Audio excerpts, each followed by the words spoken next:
Time for another week of the grind, Virginia says as she yawns and stretches. Wait, Ellen exclaims, as if she only just now realized something. Huh?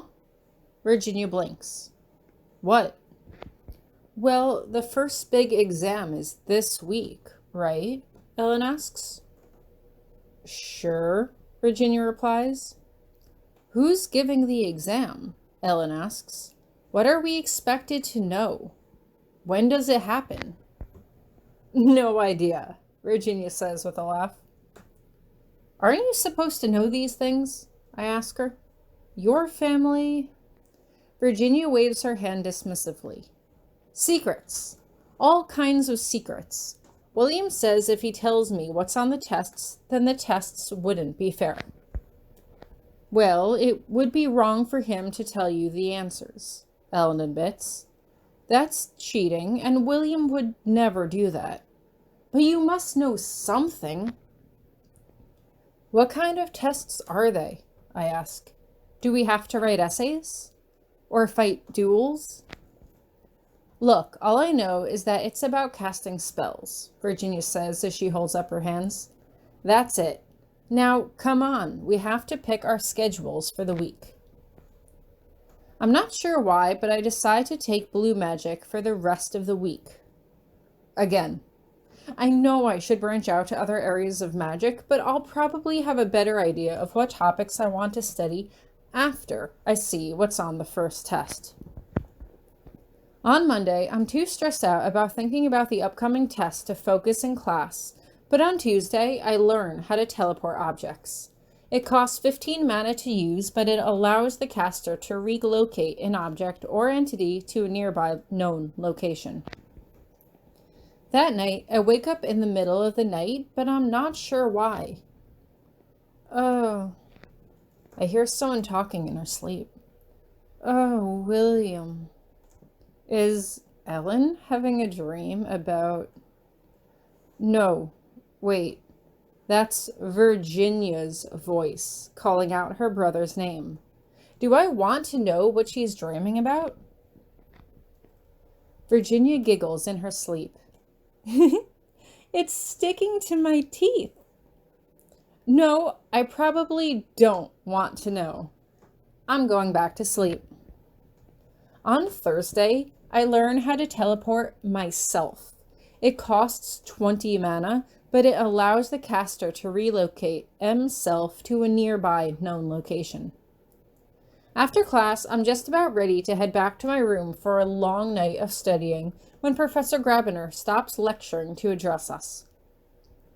I will be holding an extra review session after class for students who wish to prepare for tomorrow's exams. It is up to you whether or not you choose to attend. I'm not sure I want to be stuck with Professor Grabiner for a few more hours today, but I decide to go. However, when I get there, I almost wish I hadn't. The room is slightly too small for all of the anxious freshmen packed into it. From the whispers I overhear, it seems that no one knows what the test is going to cover, only that it takes place tomorrow. Professor Grabiner's appearance doesn't settle anyone's nerves.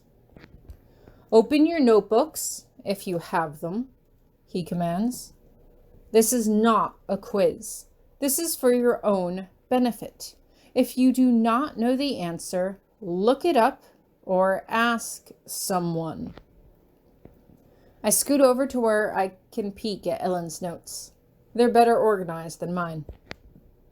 If you have paid any attention to your schoolwork up to this point, you should be aware of a broad range of uses for magic within the pentachromatic system.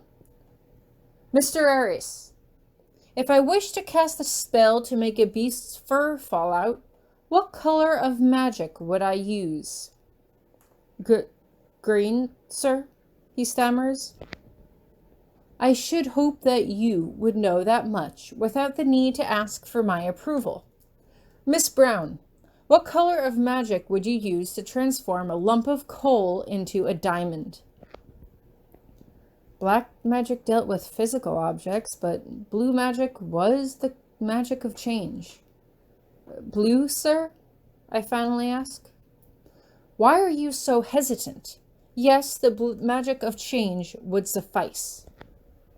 He continues in this vein, putting individual students on the spot to answer questions about the applications of each color of magic. Suddenly, his voice cuts off in the middle of a sentence. Mr. Danson? Yes, sir? As you do not appear to have need of these revisions, you are excused. You may find more challenging material to occupy you this Saturday in detention. Yes, sir, he replies, blushing slightly. He leaves the room, but it still leaves me wondering what that was about. I didn't see him do anything, but it's too crowded in here to be sure. I hope all this revision is worth it. It's wearing me out. The next morning, I awaken to a knock on the door. Looking around the room, I notice that Virginia hasn't stirred at all. Ellen's awake, but she shakes her head frantically when I meet her eyes. I guess it's up to me to answer that. I pull on my robe and go to see who it is.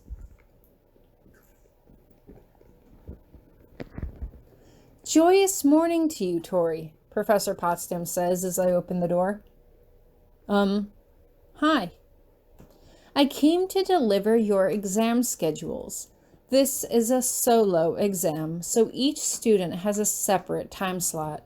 Report to the listed room at the time indicated to receive further instructions.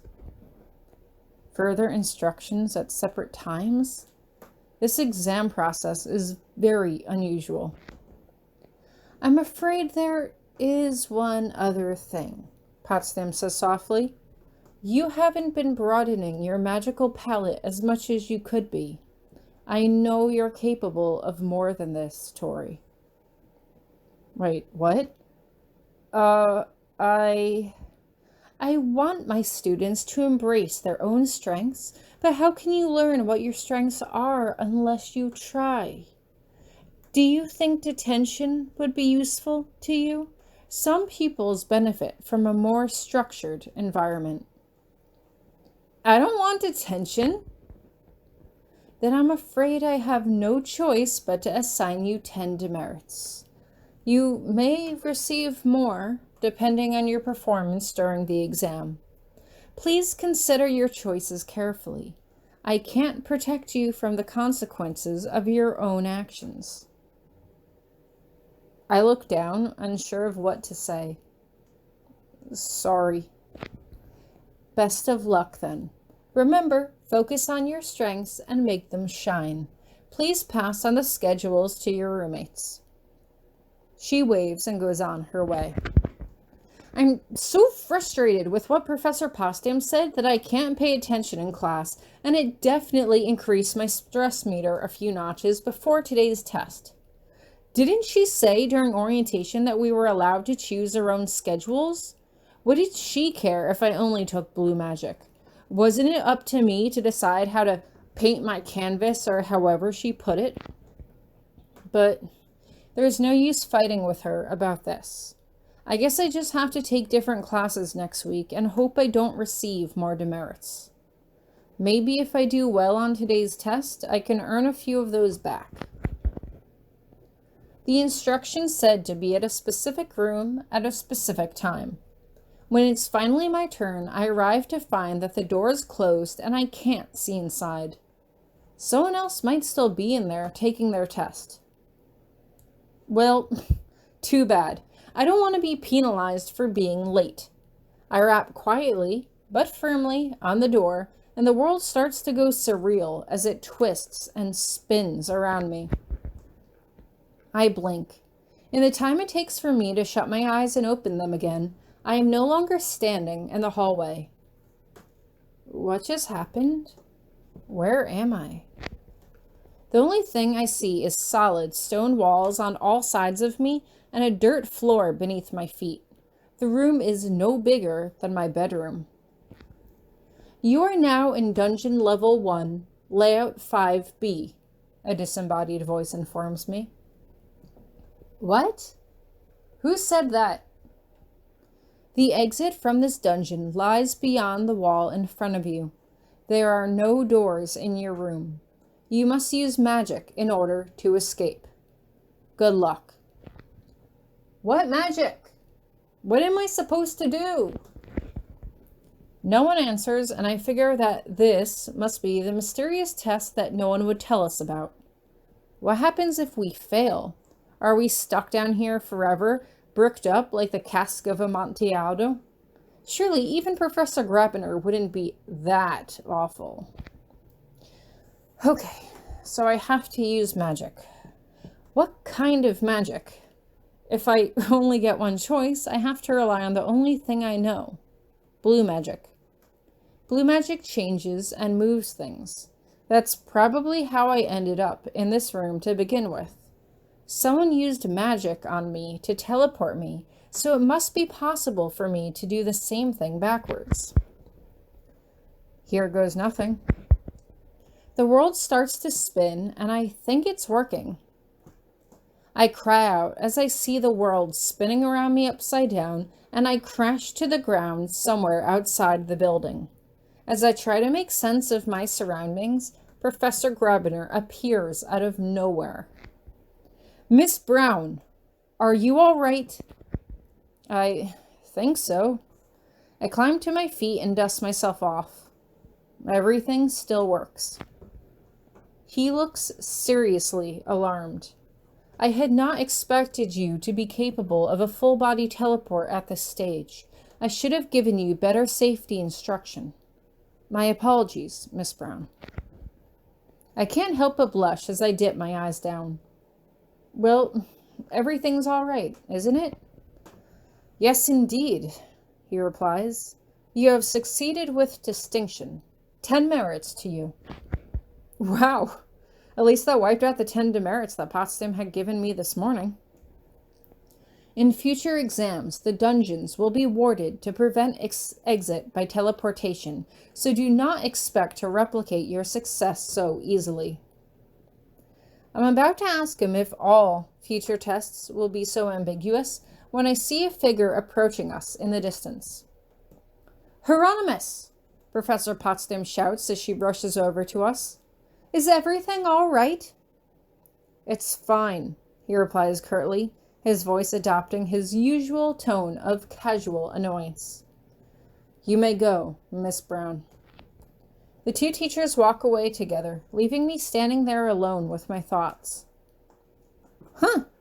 So I guess that means I did pretty well.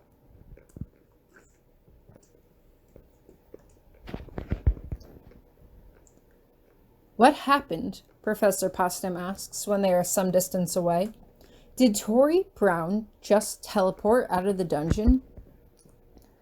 She did indeed, Professor Grabiner replies with a nod of his head.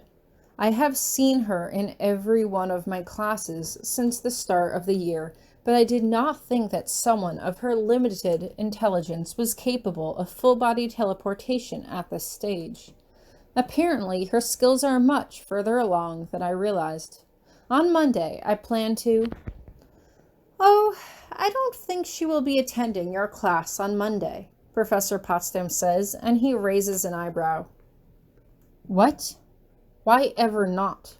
Did you not just see what the girl is capable of?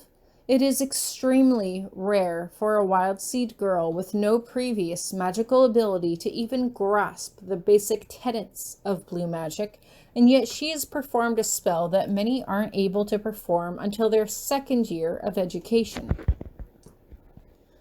That may be true, but she has been studying nothing but blue magic since the start of the year, Professor Potsdam informs him. Although that has probably escaped your attention, it has not escaped mine. I spoke with Tori this morning and gave her 10 demerits as incentive for her to explore other magics. You what? Professor Grabiner demands as he spins around to face her. You have no right to undermine a student's education that way, Petunia. Did you not tell them at the freshman assembly that they have the right to make their own schedules? It is important that Tori experience a wide variety of magic, Professor Potsdam continues calmly. She should take a class in every subject to give her a solid foundation on which to build her future education. If she continues to study solely blue magic, she will never learn what else she might be capable of. Professor Grabiner grits his teeth. Although his initial impression of Miss Brown hadn't been a favorable one, even he had to admit that Tori did work hard. She showed up to every class and was usually one of the first students to complete his challenging assignments.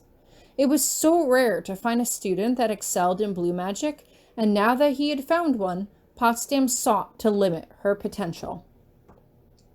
But, of course she did. Tori was just a wild seed, after all, and heaven forbid a wild seed stand ahead of her magical-born peers. Fine. Do as you wish with the girl. Oh, not to worry, Hieronymous, Professor Potsdam coos as she cups her cheek with one hand. If the girl is as astute as you seem to think, she will no doubt find a reasonable balance and return to your class in due time. Whether she does or doesn't, I could really care less, he snaps. I have other students to attend to. With that, he wraps his cape around him as he teleports away.